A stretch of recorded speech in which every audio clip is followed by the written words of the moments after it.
When I was a little kid, my mom used to take me to the playground and I would hang out in the sandbox.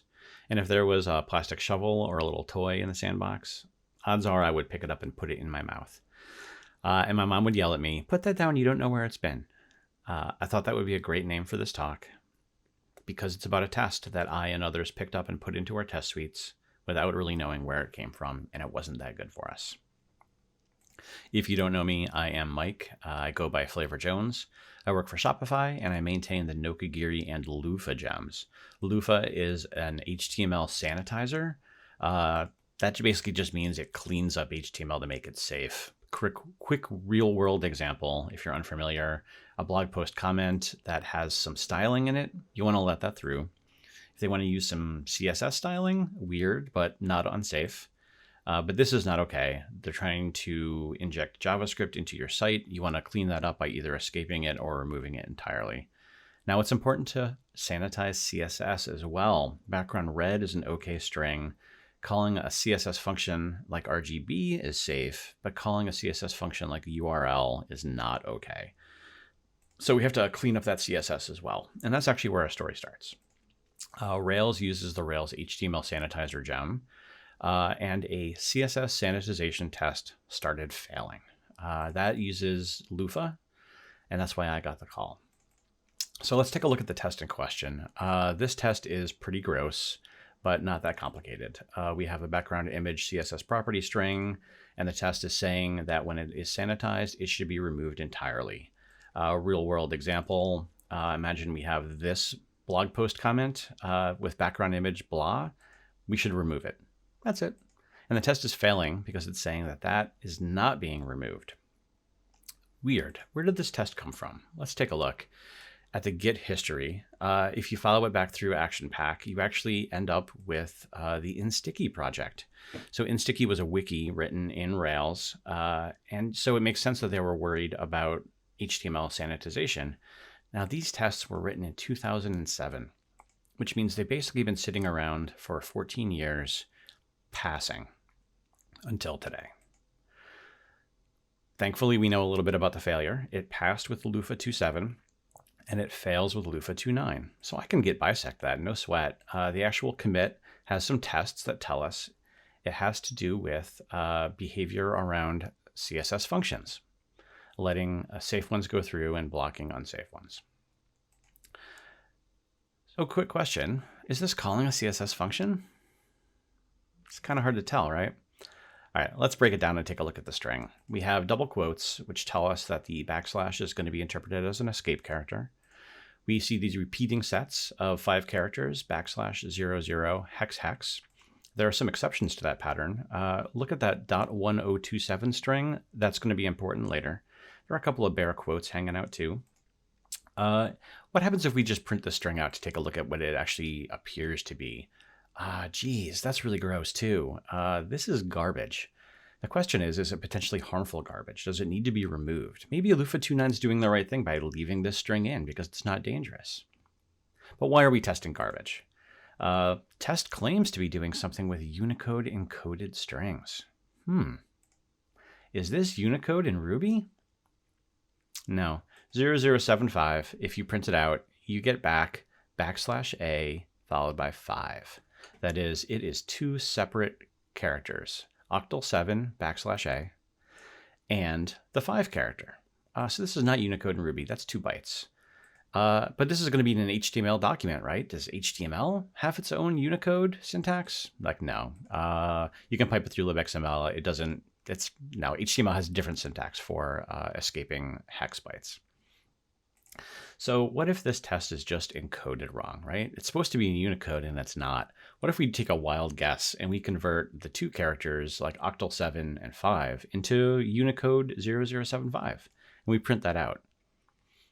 Yeah, this is pretty close, right? We have CSS URL being called. We've got JavaScript alert being called. Some syntax errors, but for the most part, this is right. And I'm convinced that this is just a Unicode problem. So I have a decision to make. I can take the blue pill. I can just fix the encoding and fix the syntax errors in this test and move on with my life. But there are a couple of things that are making me really nervous about doing that. Number one, \u hex doesn't work in CSS. If I print out 2 divs, one background red and one background red encoded in Unicode. One works and one doesn't. So it's not like valid CSS. What are we testing then? Number two, there are still errors in the test. There are still syntax errors. .1027x and bare quotes is not going to actually run in a browser. So I don't know what we're actually testing. And gosh, something is starting to feel really familiar about these tests and making me worried. So let's see how far the rabbit hole goes. Where have I seen these strings before? It turns out they're in the Loofah test suite. This is a JSON string from Loofah that we use to generate tests. And it has the same errors, 1053, 1027. But there are some small differences. Instead of 0075, we have 00A5. The A's, the 7s have been transcribed into A's, which is weird. But these are related somehow because they all have the 1027 error. We can draw this heredity diagram, and there's got to be a missing link somewhere that these are connected by. So let's dig into Loofah's history and see if we can figure it out. Loofah's tests came from HTML5lib. When I was building Loofah, I needed a corpus of working tests, and I took the ones from HTML5lib because they're MIT licensed. And HTML5lib has this exact string, but I can go back through history and see that it was originally \A5, right? So someone fixed this to be Unicode, and they fixed it like incorrectly. They turned the \A into 00A5. And we know that \A is actually 7 in octal. So this is the same octal encoding error, right? Sure enough, it originally came from a Python test suite that had the \0075. And Python has the same syntax as Ruby does when it comes to string encoding.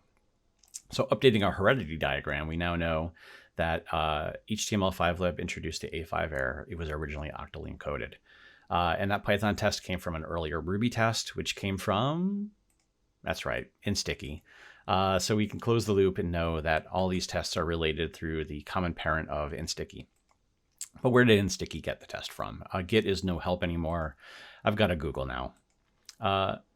Googling, though, shows up a result that is the OWASP XXX exploit cheat sheet. And this is exactly our test, right? This has the .1027 error. It's got the octal encoding. Like, this is money, right?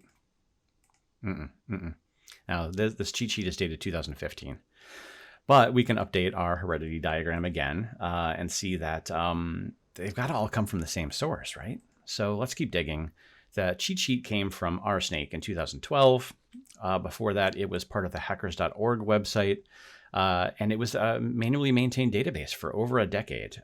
This site doesn't exist anymore, but Internet Archive has a snapshot from June of 2006 that shows exactly the same string that we're using in insticky. Same errors. Great. This is actually our source material. Let's update our diagram. We know everything came from hackers.org, but it has errors too. Where's the source material for that? Double clicking one more time, we can see this. It was actually originally reported by Renode Lifshitz as a vulnerability in Hotmail. I can Google for that. I can find the original email that reports the vulnerability. This is the originally reported exploit.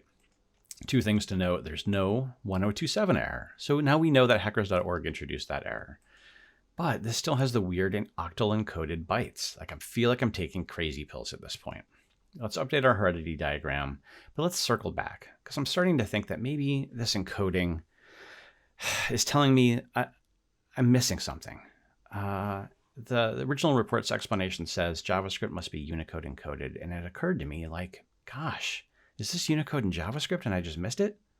Nope. JavaScript has the same syntax as Ruby and Python. It's an octal byte in JavaScript too. And then it occurred to me, what if this is Unicode in CSS? Sure enough, that's exactly what it is. In CSS, you represent hex by having a bare backslash followed by hex digits. I had no idea. And of course, because ASCII is a subset of Unicode, it's the first 128 code points. If you represent ASCII in hex, that's Unicode. So yes, this is Unicode in CSS. I can prove it to you by rewriting our HTML using this encoding for red. And sure enough, both divs work. And if we decode that original exploit with this encoding in mind, we can see that this is a beautiful, beautiful example of, we're calling CSS URL, we're calling JavaScript alert, we have document cookies being exfiltrated. Like, this is a beautiful, beautiful exploit. This is exactly what we should have been testing all along, and we weren't. Now, what actually happened here is Sticky used double quotes, which means that backslash is interpreted as an escape character. We should have used single quotes. Gosh, now I understand everything. I understand all of the problems, and we can rewrite history and see how all of these errors were introduced over time. We have our original report with no errors. We have hackers.org introducing the .1027 error. We have Sticky introducing double quotes, which were persisted in Python with a non-raw string. And then later, an A5 error was introduced into the Loofah test. Awesome. And so for 14 years, this test has been propagating through various test suites. And at no point was it actually a valid test. So what do we do with this information? Well, first, I fixed the test in Rails to use single quotes. Second, I fixed the test in Loofah to use the this encoding instead of Unicode. I'm going to submit a PR to OWASP to fix the cheat sheet, and I get to annoy you all with this story. So thank you, and congratulations for being part of the story. A couple of things to meditate on before I let you go. One, nobody is at fault here. I'm not trying to shame anyone. Like, something bad was bound to happen because we had a huge database of exploits and we were machine generating tests. It's just an interesting story, and it's nobody's fault. Two, security is really hard, especially when exploits are complex and non-obvious. Everyone is just going to trust that the test knows what it's doing. Three, hex encoding in CSS. Who knew? I guarantee that you're not going to remember this fact when you actually need it. And it's just interesting to me that I learned that along the way. Number 4, always take the red pill. Archaeology is fun. You might get a conference talk out of it. Finally, I just want to say thank you to Sam Ruby and Jacques Dissler for maintaining security tests for so long in the Ruby community. Thank you both. Thanks to Robert Hansen for the XXX spreadsheet. And thanks to the Internet Archive for making all this archaeology possible. If you don't donate to the Internet Archive, you should. They're a great group. Thanks for coming along on this ride with me. Hope you're enjoying RubyConf. If you want to talk HTML sanitization, look me up.